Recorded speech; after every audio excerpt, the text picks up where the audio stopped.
Mi suegra fingió un envenenamiento para humillarme frente a toda la familia. Luego la pillaron con una factura falsa, una firma plagiada y una grabación donde lo confesaba todo. Hoy tiene una multa y una orden de alejamiento. Yo cerré la puerta. No sabía si poner el mantel blanco o el de lino azul. Elegí el blanco, como si eso pudiera suavizar el juicio que ya sentía venir. Cociné todo yo misma: pollo al romero, ensalada de lentejas, puré con ajo asado. Todo con el tipo de dedicación que una mujer desesperada pone en una carta de amor. Cuando llegaron, ella ya tenía los labios torcidos. «Ay, no sabía que era cena gourmet», dijo mi suegra apenas vio la mesa, con esa voz suya que siempre suena como si mascara limón. Mi esposo rápido se rió, buscando neutralidad. Yo también sonreí. ¿Qué otra cosa? Sentados todos, los platos humeantes, ella fue la primera en probar el pollo. Lo masticó lento, teatral. Bueno, para quien tiene estómago fuerte, está delicioso. Y luego, mirando a su esposo: ya sabes, mi amor, que tu presión. Como si yo no supiera. Como si cada especia en esa receta fuera un insulto personal. Me tragué la molestia como tragué mi bocado frío. Mi cuñado habló de su trabajo, mi esposo sirvió vino y yo miraba los rostros, calculando si alguno notaba el veneno que empezaba a recorrer la sala, invisible. Cada comentario de ella era una aguja disfrazada de risa, que si el puré estaba interesante, que si la ensalada era muy creativa. Nunca un gracias, nunca un está rico. Solo esos elogios vacíos que caen como gotas ácidas. Yo seguía firme. No era la primera vez que intentaba ganármela. Pero esa noche, por algún motivo, dolía más. Quizás porque lo había planeado con cuidado, porque había puesto la mesa como quien prepara un altar, porque me había creído capaz de hacer las paces con alguien que nunca había querido paz. ¿Usaste caldo de pollo comercial? Lo digo porque mi lengua está como hormigueando. Y se tocó los labios con una servilleta, pausada. Mi esposo la miró, confundido. Yo no dije nada. En mi cabeza, esa frase se quedó suspendida. La cena siguió, pero algo se rompió adentro.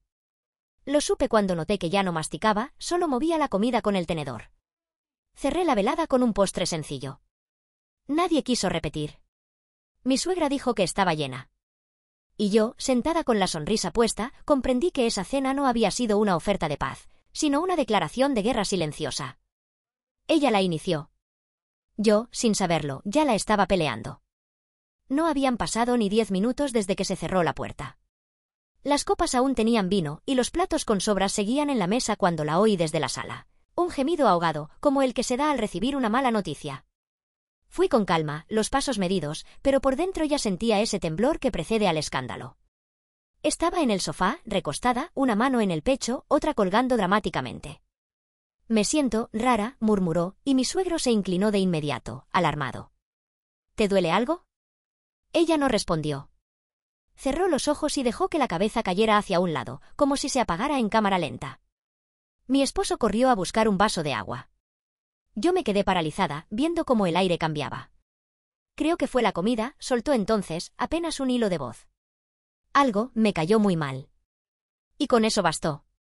Mi suegro sacó el teléfono y llamó a emergencias sin consultarnos, sin esperar. Mi esposo me lanzó una mirada breve, nerviosa. Yo ni siquiera pude asentir. El corazón me latía en las orejas. Cuando llegaron los paramédicos, la suegra ya se había erguido un poco, pero seguía con la mano en el pecho, como si se protegiera del mundo. Les dijo que sentía mareo, hormigueo en la lengua, una opresión leve. Lo describía como si leyera un manual de síntomas, una interpretación cuidadosa. Cené algo un poco fuerte para mí, creo. Debí decirlo antes. Pero no quería ofender. Me miró entonces. No directamente. Más bien, me apuntó con la palabra ofender, como si me ofreciera una cuerda y me invitara a colgarme sola. Los paramédicos la subieron en la camilla con cuidado. El resto fue un remolino de puertas, zapatos, voces. En 20 minutos, la sala estaba vacía.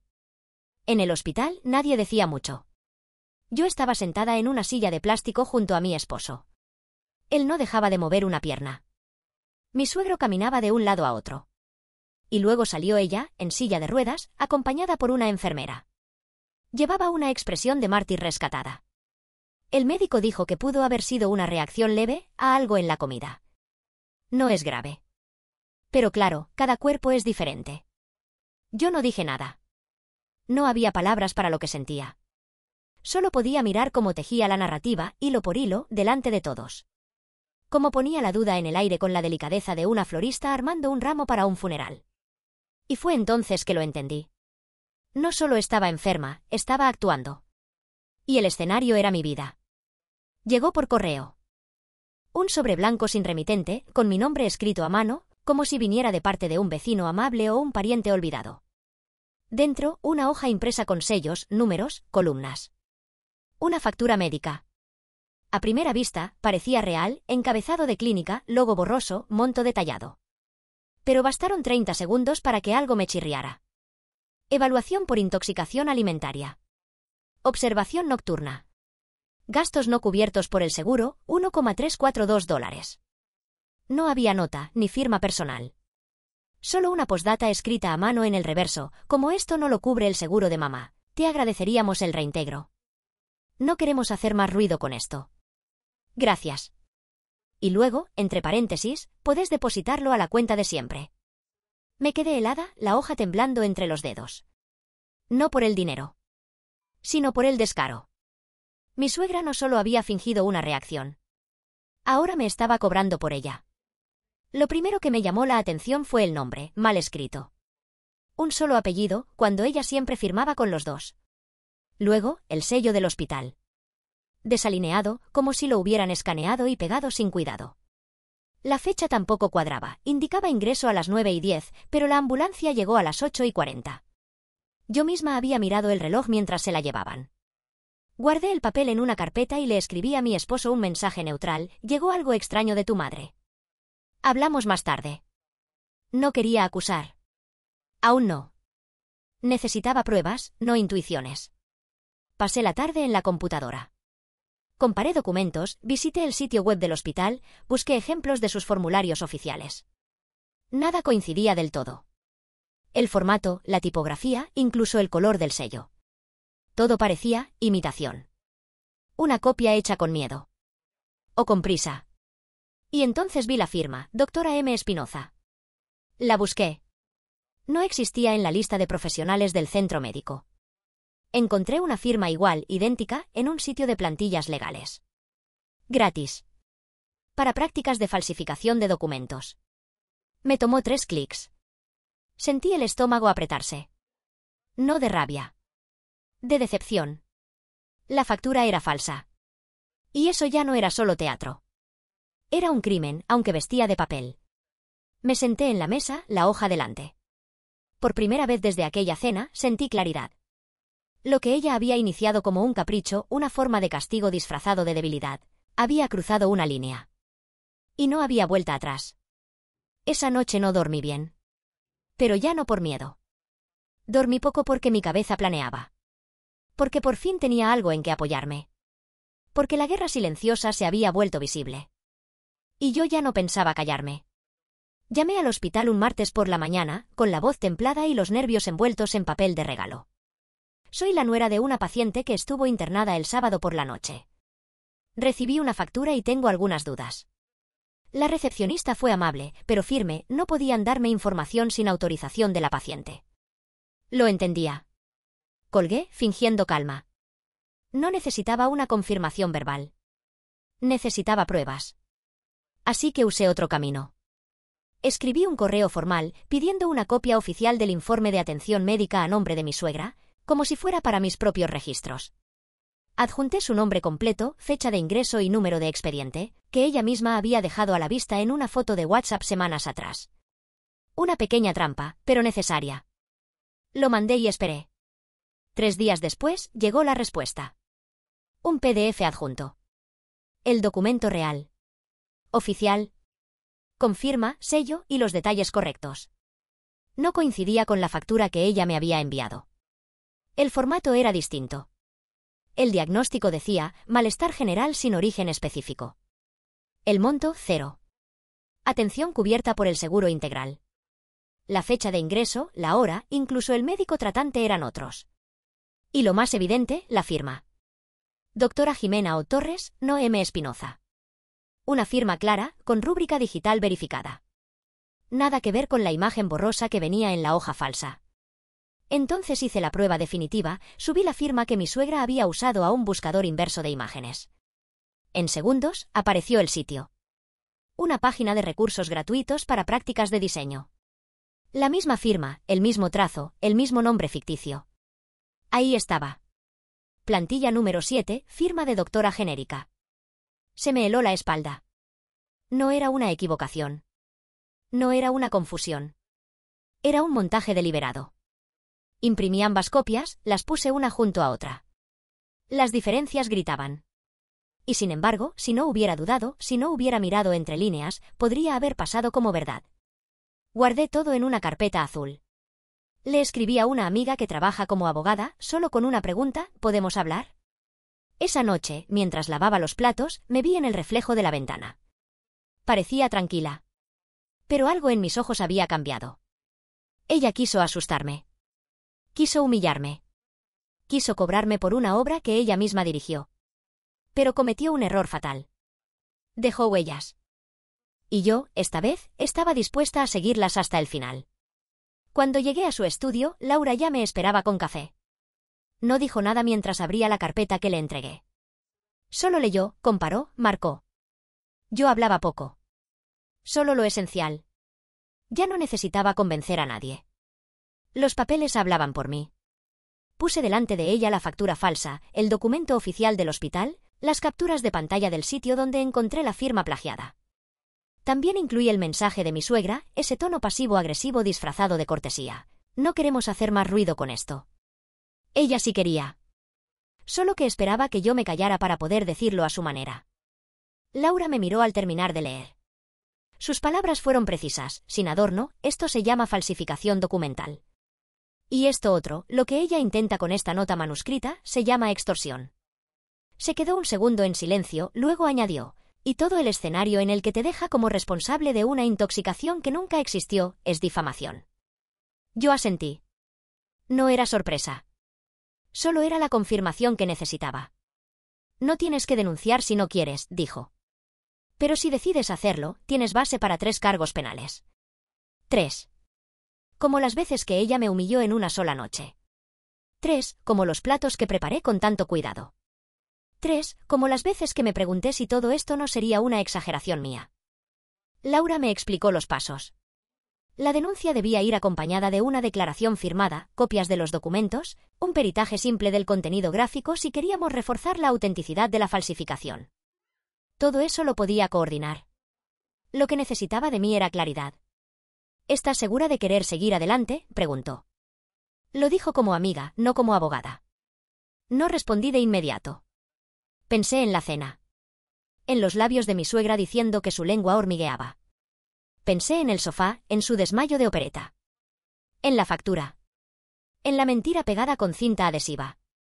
Y entonces dije: sí. Estoy cansada de ser la nuera silenciosa. Esa misma tarde comenzamos a armar la denuncia formal. Yo firmé cada hoja con una calma nueva, con una certeza que no conocía. Ya no era la mujer que pensaba que con amabilidad bastaba. Ya no quería ser aceptada. Quería justicia. Cuando salí del estudio, el cielo estaba gris. Pero algo dentro de mí se despejaba. Mi suegra no lo sabía aún, pero su teatro tenía fecha de clausura. Y yo ya tenía las entradas para primera fila. No quise enviar un mensaje. Ni llamarla. Fui directamente a su casa un domingo por la mañana, con la carpeta en mi bolso y el corazón latiendo lento, como un tambor de guerra. Me abrió la puerta con la misma cara de siempre, superioridad envuelta en colonia floral. ¡Qué sorpresa!, dijo. Y se apartó para dejarme pasar. Su sala era un museo de todo lo que ella creía ser: cortinas impecables, cuadros dorados, revistas apiladas simétricamente. Me senté en el sillón donde una vez fingió desmayarse. ¡Qué ironía! Necesito hablar contigo. Y necesito que me escuches sin interrumpir. Ella sonrió, pero no dijo nada. Esperó. Como si yo fuera una niña que venía a disculparse por un berrinche. Saqué la carpeta. No le mostré nada aún. Solo la puse sobre mis piernas. Recibí la factura. Y tengo el documento oficial del hospital. También encontré la firma plagiada. La factura es falsa. Su cara cambió. No se derrumbó. No se tensó. Solo hizo una pausa leve. Luego, como si se le hubiera ocurrido en ese mismo momento, dijo, «Ay, por favor. Fue una broma. Una exageración. No pensé que te lo tomarías tan en serio». «Falsificar un documento no es una broma», le dije. Saqué el teléfono. Lo dejé grabando sobre la mesa, pantalla arriba, visible. No lo escondí. No lo necesitaba. Ella ni siquiera lo miró. Queríamos hacerte entrar un poco en razón. Te estás metiendo mucho en la familia, imponiendo tu estilo, tus decisiones. Pensé que si te poníamos un poco de presión, bajarías la guardia. Esa fue su versión de disculpa. ¿Así que decidiste fingir un envenenamiento y luego fabricaste una factura falsa? Se encogió de hombros. No fabriqué nada. Me ayudaron. Fue solo un pequeño susto. Nada serio. Ahí lo dijo. Nada serio. Como si mis noches de insomnio, la angustia, la duda, fueran parte de un chiste interno. Como si yo debiera reírme ahora que ella explicaba el truco. La grabación seguía. No voy a discutir más, dije finalmente. Pero sí quiero que sepas que tengo pruebas suficientes para denunciarte. Y que lo voy a hacer. Ahí sí me miró por primera vez sin máscara. Por un segundo, vi algo parecido al miedo. No mucho. Solo lo justo. Como una grieta pequeña en una pared perfecta. No seas ridícula. Eso destruiría a tu esposo. No soy yo quien lo destruye. Fue tu elección. Tomé el teléfono. Lo guardé. Me levanté sin esperar que respondiera. Mientras salía, ella gritó algo, una frase suelta, sin dirección, «Estás rompiendo esta familia». Y me detuve en la puerta solo para decirle, la familia que se sostiene con mentiras no es familia. Es teatro. Y el telón está por caer. La citación llegó un jueves por la tarde. Entregada en mano, con firma requerida. Mi suegra no estaba en casa, así que fue su esposo quien la recibió. Me contaron que la dejó en la mesa del comedor como si fuera propaganda de supermercado, hasta que ella volvió de su clase de yoga. Y ahí, cuando vio el sello judicial, la máscara se resquebrajó. Me enteré por mi cuñado, que me escribió esa misma noche, «¿Qué hiciste?». Sin saludo, sin contexto. Le respondí con calma, lo que debía. No contestó más. El viernes, mi esposo me llamó desde el trabajo. Su voz temblaba. «Mi mamá dice que la estás atacando, que esto es una venganza, ¿es cierto todo lo que estás haciendo?». Le pedí que viniera a casa esa noche. Que le mostraría todo. Cuando entró, yo ya tenía los documentos sobre la mesa. La factura falsa. El informe oficial del hospital. La plantilla de la firma. El audio de la conversación que grabé. Lo escuchó sin hablar. Lo único que dijo al final fue, «No puedo creer que hiciera esto». No lo puedo creer, y al mismo tiempo sí. Se llevó las manos a la cara. No lloró. Solo respiró hondo, como si el aire ahora pesara más. «¿Vas a testificar contra ella?», preguntó. «Voy a decir la verdad. Es todo lo que tengo». Esa misma noche, su familia estalló. Su hermana me envió un mensaje furioso, «¿Cómo puedes denunciar a una mujer mayor? Nos estás destruyendo». Una tía me llamó para decirme que esto se podía arreglar en privado, entre mujeres decentes. Mi suegro escribió un correo largo y confuso en el que hablaba del honor, del perdón, de la fragilidad mental, de su esposa. Pero también hubo otra cosa. 2 primos me escribieron aparte. Corto, pero claro, te creo. Gracias por hablar. Y su sobrina, la hija de su hermana mayor, me mandó un mensaje con solo 2 palabras, «Era hora». Mi esposo no durmió bien esa semana. Lo vi caminar de un lado a otro por la casa, leyendo los mismos papeles una y otra vez. Finalmente, me dijo, «No puedo detenerte». Y no quiero. Lo abracé. No lloré. No aún. El domingo, hubo una reunión familiar. No fui invitada. Él fue solo. Me contó que algunos gritaron, que otros se quedaron callados, que su madre no pidió perdón. Solo dijo que había sido una confusión y que no entendía por qué querían arruinarle la vida. Él les dijo, la arruinó ella misma. Y entonces, al fin, entendí algo. La verdad divide. Pero también libera. Ya no estaba sola en esto. Y eso, por primera vez en mucho tiempo, me hizo sentir menos pequeña. El día del juicio, ella llegó con un abrigo beige demasiado elegante para el clima y un gesto de mártir que parecía ensayado. Su abogado, un hombre de mirada nerviosa y corbata torcida, sostenía una carpeta tan delgada como sus argumentos. Yo estaba sentada al otro lado, junto a Laura, con las manos quietas sobre las rodillas. Mi esposo detrás, en silencio. No quiso testificar, pero su presencia era su declaración. El juez, un hombre serio con ojeras eternas, pidió orden y empezó a revisar el caso. Los documentos fueron presentados, la factura falsa, la copia oficial del hospital, la plantilla con la firma copiada. Todo meticulosamente clasificado. La grabación de la conversación fue escuchada en voz alta, en esa sala fría, sin lugar para disimulos.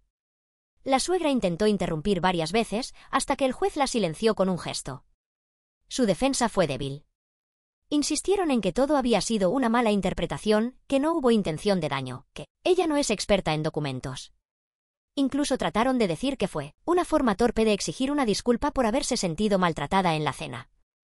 Laura se mantuvo implacable. Cada palabra suya era un bisturí. Precisa. Sin excesos. La señora no solo fabricó un diagnóstico falso. Exigió dinero con base en un documento fraudulento. Y grabada en su propia voz, admite que fue una exageración para castigar a mi clienta por dinámicas familiares. El juez asintió. Apuntó. Preguntó. La suegra tartamudeó. Su esposo la miraba como si de pronto no la conociera. Hubo un silencio largo después de la última pregunta. Nadie habló. El juez miró los documentos una vez más. Luego dijo, este tribunal admite como válidas todas las pruebas presentadas. Y pasa a deliberación. Salimos de la sala y nos sentamos en el pasillo. Nadie dijo nada durante largos minutos. Solo se escuchaba el zumbido de las luces y el eco de pasos lejanos. Finalmente, después de casi una hora, nos llamaron de nuevo. Todos regresamos a nuestros asientos. El juez leyó su resolución con voz firme. No gritó, no dramatizó. Pero cada palabra caía como piedra. La acusada ha incurrido en falsificación de documentos, intento de extorsión y difamación. Este tribunal considera que hay evidencia suficiente para avanzar con las sanciones correspondientes. La víctima ha demostrado de forma clara y consistente que fue objeto de una serie de actos maliciosos con fines intimidatorios y económicos. Mi suegra no lloró. No gritó. Solo bajó la cabeza, como si por fin entendiera que aquello ya no era un juego de salón. Cuando salimos del juzgado, el cielo estaba gris. Pero en mi pecho, por primera vez en semanas, se sentía limpio. Ya no era la nuera tolerante. Ya no era la mujer que se disculpaba por existir. Era alguien que se había defendido. Y eso no había forma de revertirlo. La sentencia llegó 2 semanas después. Una notificación formal impresa en papel grueso, con el escudo judicial en la esquina. La leí una vez. Luego otra. Multa económica por difamación, falsificación y extorsión. Y lo más importante, una orden de alejamiento. Mi suegra no podía acercarse a mí ni a mi hogar a menos de 200 metros. Ni escribir, ni llamar, ni enviar a nadie en su nombre. Fue extraño. No sentí euforia. Ni alivio inmediato. Sentí algo más cercano al cansancio profundo de haber sostenido un peso invisible por demasiado tiempo.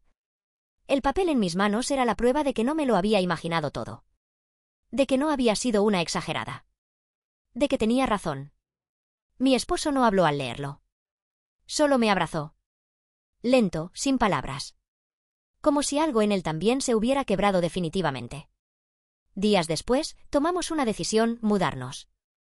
No por miedo, sino por necesidad.